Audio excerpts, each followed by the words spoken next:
The day has come. After suffering as a legionnaire, we are heading to the place everyone dreamed of visiting. Of course, we are talking about Sparta, the most severe state in history. Today, we will grow abs and go under the command of King Leonidas to fight the Persians and find out what the feat of the 300 Spartans was really like. Unfortunately, real life is very different from what movies and games showed. But that's why our channel is needed, isn't it? So vote in the comments if you would like to go to Sparta, and get ready. It will be very brutal. Let's start with a historical reference. The very name of the state Sparta is not entirely correct and stuck thanks to the Romans. Look at any Spartan warrior shield. You can clearly see the letter L, which in Greek sounds like lambda. The reason is simple. Spartans did not call themselves Spartans. They called themselves Lacedaemonians after the city of Lacedaemon, whose stress is mistakenly placed on the last syllable. Even experienced historians later called the city Sparta more often, from where the modern name came. The second misconception is the positioning of Sparta as a closed city. No, friends, Sparta is a state that existed for almost 1,000 years, from the 11th to the 1st centuries BC. At that time, there were many states in Greece, and our Sparta was located in the south of the Peloponnesian Peninsula in the area called Laconia. By the way, the concept of laconic speech came from there, because the people who inhabited Sparta were not talkative. Somewhere there, our Spartan Vassia was born. Do not be surprised, the name Vasilis is Greek and actually quite proud, because in direct translation it means king.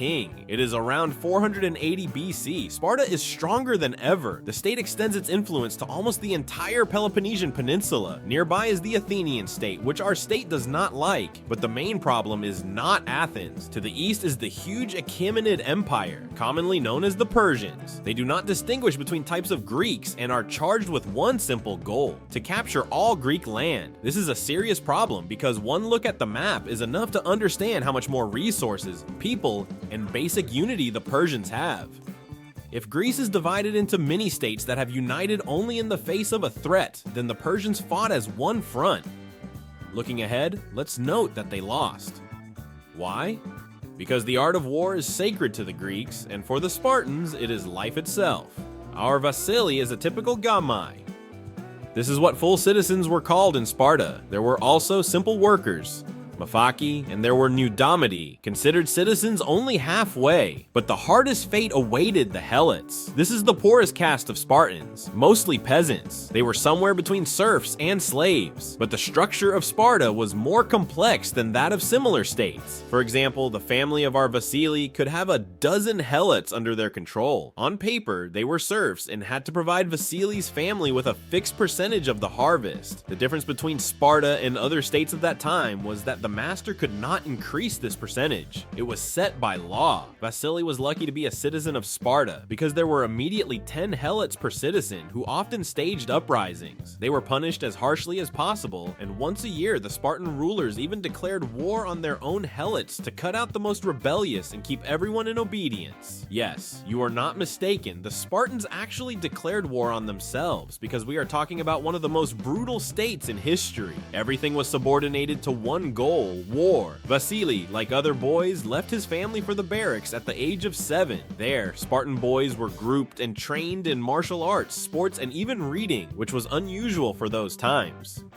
There was always an adult next to the children. The children walked exclusively barefoot and in the same clothes in winter and summer. Food is a separate story. All teenagers ate a special broth called melanos, which is pork boiled in blood mixed with vinegar. Eating this is practically impossible, and the children lived in hunger. The state only encouraged this. Sparta had a cult of simplicity as well as a cult of strength, and no one prevented teenagers from stealing. The punishment for this was severe, but an uncaught thief was even praised for their skills. Now let's talk about myths. The most popular one is that unfit children were thrown off a mountain. This story came from the philosopher Plutarch, who in this year of our era said that children who seemed suspicious to the council were thrown off a cliff, and supposedly no one asked the parents, and it was compulsory. The trouble is that Greek historians loved to embellish reality. In fact, everything was simpler. The practice of infanticide was common not only in Sparta but also in other parts of Greece and Rome, but it applied to very sick children children so that they would not suffer, and for moderately disabled citizens, there was a whole class called Hippomiones. And yes, such children were not highly respected, but they were not thrown off the mountain, and archaeologists have long studied all the gorges where children were supposedly thrown and found no remains there. Let's return to Vasily. Children could only wear clothes from the age of 12, and before that, they walked naked. They slept in the barracks on straw mats, and on cold days, many put nettles on the mat, burning their bodies. It warmed them, allowing them to survive, so that at the age of 17, they could pass the final test to climb to the Temple of Artemis. It was high in the mountains, and the test consisted of the harshest flogging. The boy had to endure a lot of whip blows, which stopped only after the first blood, and if the Spartan screamed, the blows continued even after the blood, only increasing in intensity. Such was the graduation exam of a Spartan warrior. Our Vasily is a true warrior and passed the exam perfectly, but the exam only gave the right to leave the closed barracks and appear in public. At 17, Vasily only began his military service to the state. To understand all its difficulty, let's talk about the salary. As we have already mentioned, even good food was considered a luxury in Sparta, so the phrase Spartan diet is not an empty phrase. In a month, Vasily received a standard ration: 3.5 buckets of barley, 2.5 kilograms of cheese, a kilogram of dates, and about a liter of wine. Compare this with a Roman legionnaire or a samurai from previous videos, and you get a depressing picture. Also, Vasily, like other Spartan warriors, was given several metal rods weighing 625 grams each. But that's another story. In an effort to avoid luxury and inequality, the Spartan ruler Lycurgus came up with an interesting solution. The accumulation of silver and gold was punishable by death, and the currency in Sparta was these very iron rods. And to buy something valuable, you had to carry money in whole teams. Any large transaction became public. It was impossible to transfer so much money unnoticed. And if the deal is public, one can become interested in it and find out where the person got so much money. A resident of another country arriving in Sparta faced the fact that they simply could not buy anything with gold and silver coins. Spartans looked at them with horror. This scheme killed corruption, robbery, and theft at the root. What is the point of taking a bribe if you need to build a whole barn to store the money, attracting attention? So Vasya, in addition to a meager diet, received several rods. With them, he could buy about 10 kilograms of meat and barely survive while training in a deadly daily regime. After all, a Spartan warrior is worth 10 others, and this principle had to be maintained. In general, the equipment of the warriors was well conveyed by the film 300 Spartans. Our Vasily, like any heavily armed hoplite, wore a round shield, helmet, chest armor, and greaves. The film somehow decided to leave the Spartans' torsos open, but of course this is nonsense. In reality, it is unsafe. But there were light Spartan infantrymen. Spear, bow, javelins. These guys fought with everything, as they were trained to handle any weapon from the age of 7. The structure of the Spartan army was unique, and some details are still successfully borrowed by modern armies. A clear linear formation in a row, strict discipline, and incredible physical strength made the Spartan army invincible. Formed in 8 rows deep, the phalanx could stretch for 1 kilometer, and until 371 BC, it was believed that defeating such a formation was physically impossible. The reason is simple. Unlike other armies, the Spartans did not have engineering structures, they just pushed forward, relying on brute force, and in this, they surpassed any opponent. Returning to Vasya, let's recall that it is 480 BC, and the war with the Persians is in full swing. Sparta is ruled by King Leonidas, who, like everyone around, is an excellent warrior. Everyone is familiar with the film 300 Spartans, and we will not repeat the obvious things, but will only focus on the differences between the film and reality. Suppose that among the 300 is our Vasya, along with King Leonidas, who indeed fought on the front line with the warriors. Vasily holds the defense against the Persian army in the Thermopylae Gorge. This is logical because at the beginning of the video, we showed a map demonstrating the sizes of the two states. According to various estimates, there were up to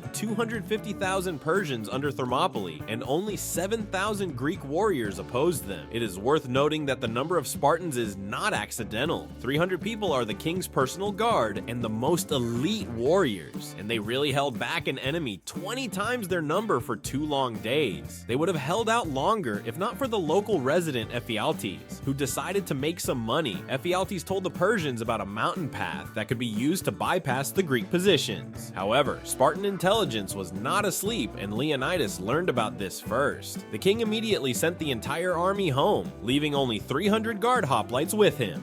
But this is not romance, but common sense. In Sparta, there was no worse sin than retreating from the battlefield without a clear order. Since Leonidas was the king, there was no one to wait for an order from, and to avoid becoming an outcast whose name is covered in shame, Leonidas stayed himself. And our Vasily also chose a similar fate. The film forgot only one detail. Along with the Spartans, other Greeks voluntarily stayed, in particular 700 residents of Thespiae and 400 guys from Thebes. And there were helots with the Spartans, as we mentioned earlier. The number of slaves is not specified, but it is officially confirmed that they were made. The loss of the Persians exceeded this number by more than 5 times, largely due to the psychological factor. In the future, the Greeks will win the war and conclude a very favorable peace. Do not grieve for our Vasily.